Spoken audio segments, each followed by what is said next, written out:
Welcome back to another 3 questions in 3 minutes with our power players in education. I'm very excited to be joined today by Dean Angie Kamath.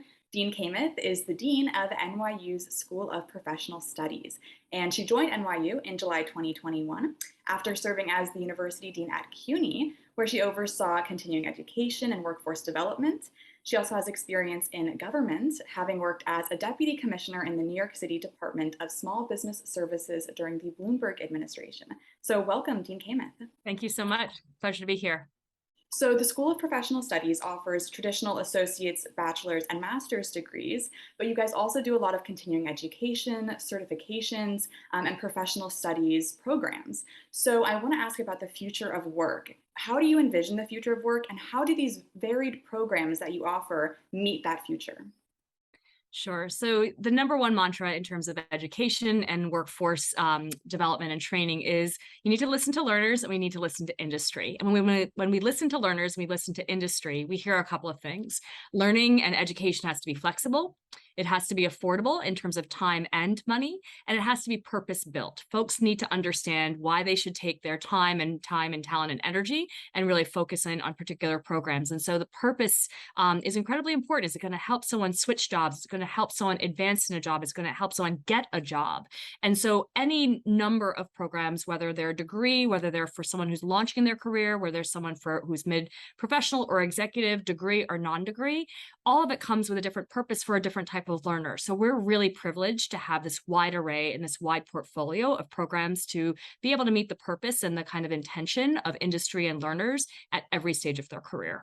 And you are also an expert on workforce development and economic development throughout your career. And you've actually been recognized for that relatively recently. Just this summer, Governor Kathy Hochul and New York City Mayor Eric Adams appointed you to a panel called the New New York Blue Ribbon Panel. So what exactly is this panel, and what's your role as one of its members?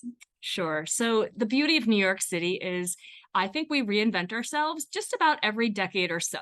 And so the purpose for this panel is to really help with a reinvention of New York City in a post-pandemic world, in a post-George Floyd world. And so I'm really thrilled. I have always really kind of studied and worked and been in this space where I'm always looking at jobs and economic opportunity and career mobility, whether I'm playing on a team with government, a public higher ed, a private higher ed, a community-based organization in the Bronx, in Manhattan, and Queens. And so my purpose, I think, on that committee is really to come up with ideas. I love to generate ideas. And so our instructions were really clear from the outset. We're not interested in small ball ideas. We're not interested in pipe dreams that are never going to happen. We're interested in moonshots. And so I think I'm a part of a team that's really trying to figure out how do we do what we can, how do we think about ideas that can really make a difference, that are in reach, that will require a big team and big investment and a new way of thinking, so that as we reinvent New York to be more inclusive, as we think about the role of commercial corridors, of development, of job training, of community building, of working parents and working learners, how do we use anchor institutions? How do we use business districts? How do we think about the role of education in this reinvention? And how do we think about the types of businesses and the types of companies that we want to retain and attract in New York? We have a great history of really attracting new businesses, whether it's media or post-film production or technology, tourism, diversifying past kind of being a finance town. And so it's really exciting to be at that table. It's a real privilege to be part of that team. Yeah, wow, a lot to look forward to, both for the city and for the school. So shifting back to the School of Professional Studies, what are you most excited for this school year? So our mission, since we were founded at this point nearly 90 years ago, has always been to experiment and to explore ways to help working class professionals and working professionals. And so this fall, we are really excited. We are launching a variety of programs on really thinking about the 3D environment, the Metaverse, and its implications on learning, on sports, on arts, on entertainment, on community building, on marketing, on training, on real estate.